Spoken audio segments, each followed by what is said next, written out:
Bonjour les amis, on est ravis de vous retrouver une nouvelle fois pour une idée de recette, on n'a rien inventé. Bonjour Marianne. Bonjour. Bonjour à tous, nous on est les suricates gourmands.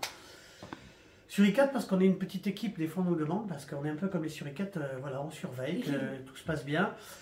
Et puis on dit bonjour à Freddy derrière la petite caméra. Bonjour. Bonjour. Et puis on va regarder ce qu'on vous présente aujourd'hui. Marianne, alors une recette multivitaminée, hein, il faut qu'on prenne des forces avec des produits naturels.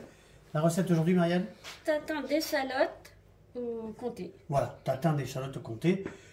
C'est simple. Alors, c'est une tarte tatin, sauf qu'au lieu d'avoir des pommes, on a des échalotes. Alors, les quantités vont varier en fonction de votre moule. Nous, on a un petit moule, comme ça, avec un papier sulfurisé. Ça, vous savez le faire. On le coupe en triangle, on prend la moitié. Ou sinon, vous prenez un crayon, vous faites le rond. Ça, c'est pour éviter que les échalotes n'accrochent quand on va retourner dans cette assiette. La tarte tatin. Alors, il faut bien sûr une pâte. Pâte brisée. Pâte brisée. Nous, on les achète, les pâtes, parce qu'aujourd'hui, elles sont 100% naturelles.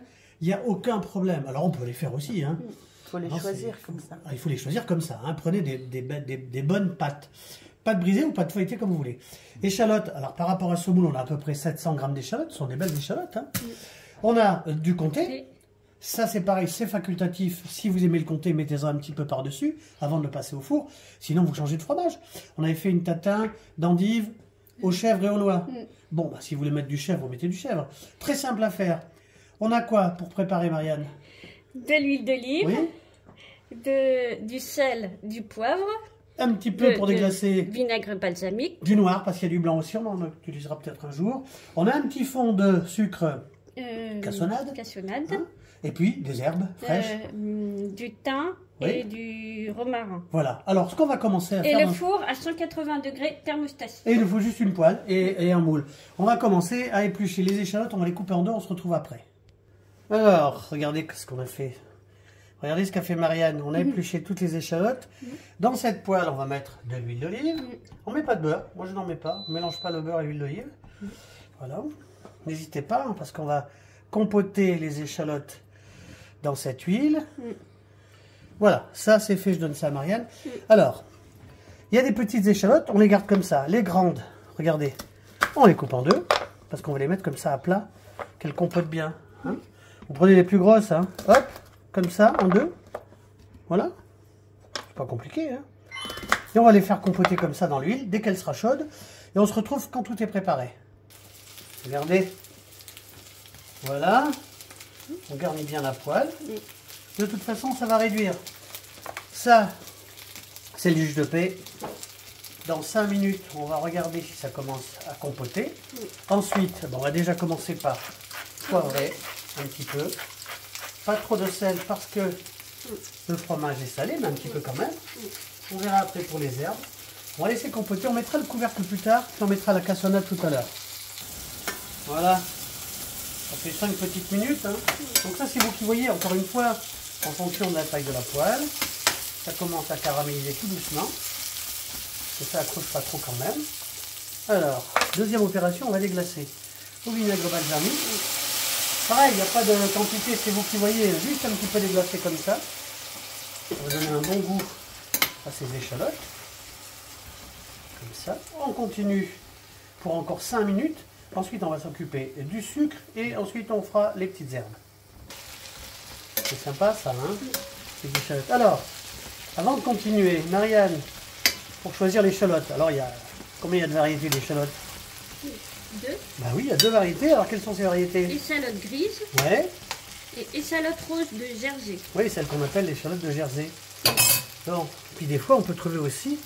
Alors, ça compote depuis un peu moins de 10 minutes. On va mettre un tout petit peu de sucre roux, du sucre cassonade. Ensuite, on va commencer à travailler avec le couvercle, hein, parce qu'il faut quand même que ça compote. Voilà, il y a 20-30 grammes. C'est toujours pareil, en fonction de votre poêle, la quantité d'échalotes qu'il y aura dedans.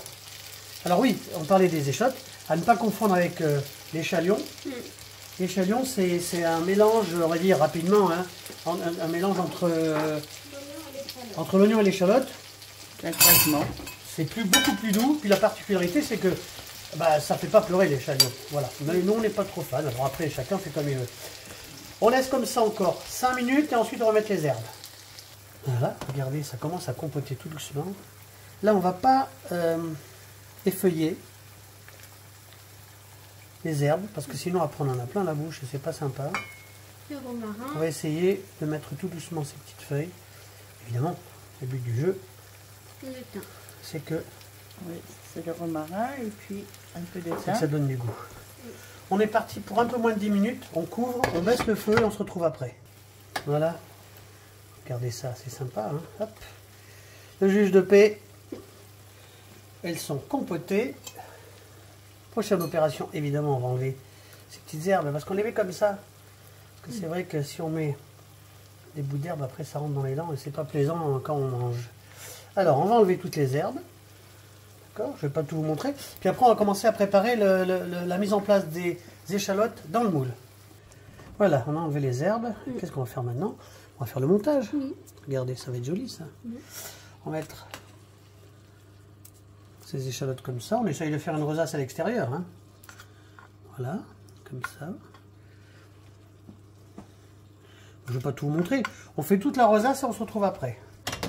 Voilà, regardez. Qu'est-ce que vous en pensez, Marianne? C'est joli. Joli, hein? On va se régaler encore une fois. C'est bien caramélisé. Alors, l'intérêt de cette recette, c'est que si vous manquez de vitamines, eh bien on va continuer comme ça. Après, on va, pas tout vous montrer, bien sûr. Qu'est-ce qu'on fait là, Marianne? On met du comté. Oui, on met du comté comme ça, c'est bien. Alors, on va le finir et puis on vous montre après pour la pâte brisée. Voilà. On va finir ça avec Marianne. Bon, on est généreux, vous savez qu'on est gourmand, hein, alors nous, on en met. Pareil, hein, on vous rappelle que ça, c'est un comté AOP, prenez pas un 24 mois d'affinage. Hein. Voilà, mais on va terminer ça, puis on se retrouve après pour la pâte brisée. Voilà, un petit coup de moulin à poivre. Pas de sel, hein, le comté est salé. Voilà, on peut arrêter là. Donne ça à Marianne, c'est maman qui prend la main. On va donner le poivre. Et puis là, vous savez, hein, vous connaissez un petit peu la manip. Hein. Hop, hop. On retourne la pâte. On parlait tout à l'heure, Marianne, d'échalion. Ça a un surnom, l'échalion. Ça s'appelle comment? Cuisse de poulet. Une cuisse de poulet. Alors après, on fait comme ça. Ouais, on va retourner les bords. On rentre les bords. Tranquillement.